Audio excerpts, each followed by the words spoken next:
En Chine, depuis des dizaines d'années, des innocents sont arrêtés à grande échelle, torturés et parfois tués pour leurs organes en toute impunité. Mais plus que jamais, partout dans le monde, des voix s'élèvent pour dénoncer cette persécution et soutenir ces hommes et ces femmes dont le seul tort est de croire au principe d'authenticité, bienveillance, tolérance.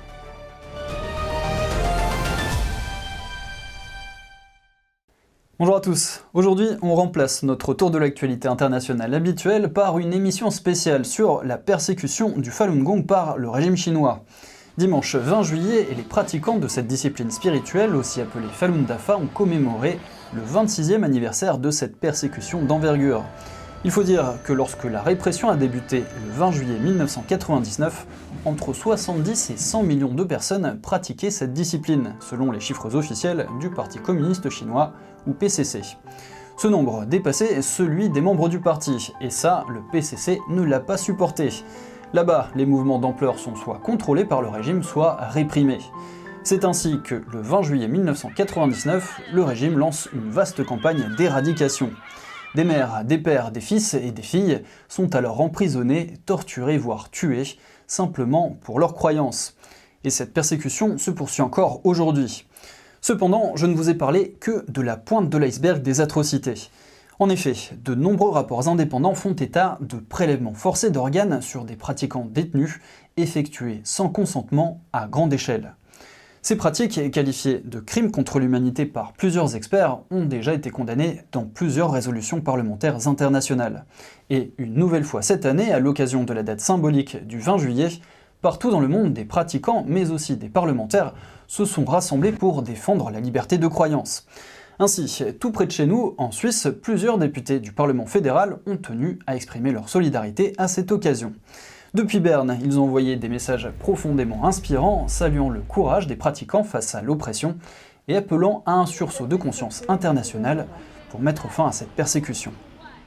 J'aimerais adresser aujourd'hui mon message de soutien et de solidarité aux pratiquants et aux pratiquantes du Falun Gong, qui sont encore aujourd'hui terriblement persécutés par le gouvernement chinois. J'aimerais vraiment exiger le respect des droits humains et de la liberté religieuse de la part du gouvernement chinois. 26 ans de persécution, ça suffit maintenant. Et je demande au régime chinois, au régime communiste chinois, de stopper cette répression contre des personnes qui sont tout à fait libres, qui sont authentiques, bienveillants, tolérants. Je tiens à assurer tous les pratiquants du Falun Gong injustement détenus, arbitrairement détenus et qui subissent des sévices, d'abord de toute ma solidarité, de tout mon soutien.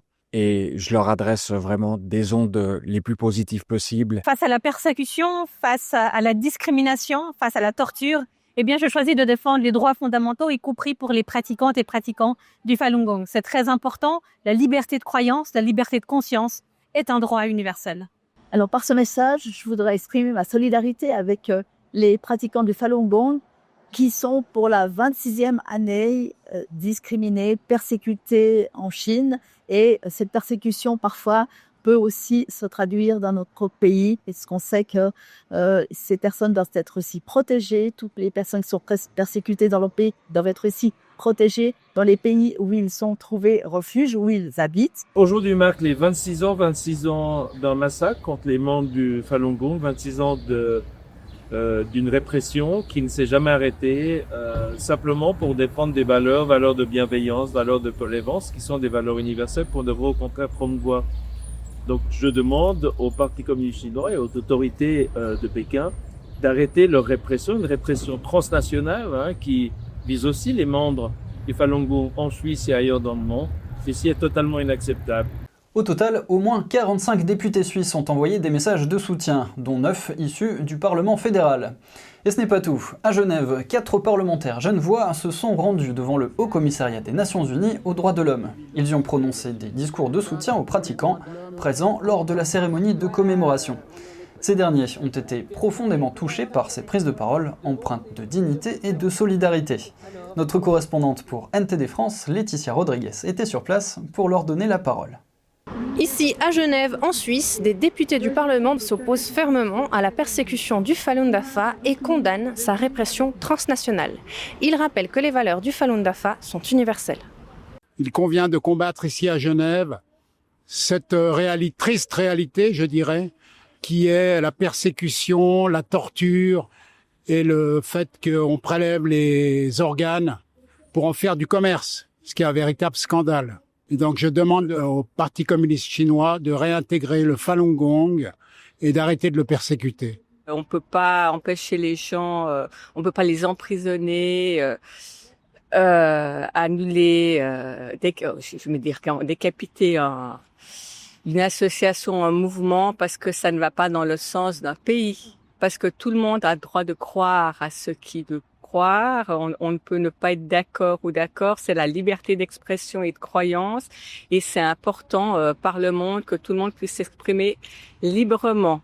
Ces pratiques chinoises qui sont très anciennes et qui sont pas vraiment concernées par la politique sont tout à fait favorables pour non seulement le développement et la continuité de cette magnifique civilisation chinoise, mais également pour nous. On peut absolument pas voir dans cette pratique quelque chose qui peut être néfaste à aucun régime politique, à aucune civilisation, à aucune culture particulière dans le monde. Et Dieu sait s'il y en a. Le Falun Gong est une organisation comme une autre. Elle devrait être réhabilitée à ce titre-là, et en tout cas pas criminalisée, comme c'est le cas aujourd'hui en Chine. C'est clair qu'on a vu que la persécution avait tendance à s'internationaliser, c'est-à-dire pas seulement sur le sol chinois, mais également sur le sol suisse. On a vu qu'il y avait des personnes qui ont même persécuté certains membres de minorités, le Falun Gong, mais aussi les Ouïghours et d'autres, avec une espèce de police politique qui venait persécuter ou en tout cas intimider les membres de ces différentes organisations. Et ça, c'est clair que c'est totalement inacceptable. Et comme l'ont souligné les élus, le Parti communiste chinois ne limite pas sa répression à l'intérieur du pays. Récemment, il l'a exporté à l'étranger en manipulant les médias, en tentant d'influencer les gouvernements et les systèmes juridiques, et même par des actes d'intimidation violente visant des pratiquants réfugiés. Du coup, en réaction, il n'y a pas que sur le continent européen que le combat pacifique pour la liberté a pris place. Par exemple, jeudi dernier, à Washington, plus de 1000 pratiquants se sont réunis devant le Capitole pour rendre hommage aux victimes et appeler à la fin de la répression. Ce jour-là, des élus américains, républicains comme démocrates, se sont joints au cortège. Nous devons dire au gouvernement chinois que nous ne le tolérerons pas. Le Congrès a récemment adopté une loi sanctionnant les responsables chinois impliqués dans le prélèvement forcé d'organes, une pratique qui vise en particulier les pratiquants de Falun Gong emprisonnés. Ils traitent leur peuple comme s'il s'agissait de biens jetables, et ce n'est pas le cas. Tous les êtres humains sont créés à l'image de Dieu, et nous devons tout faire pour empêcher que de tels crimes horribles ne se produisent. Si nous ne dénonçons pas les violations des droits de l'homme commises par un pays qui cherche à étendre son influence à travers le monde, cela pose un véritable défi pour les Américains.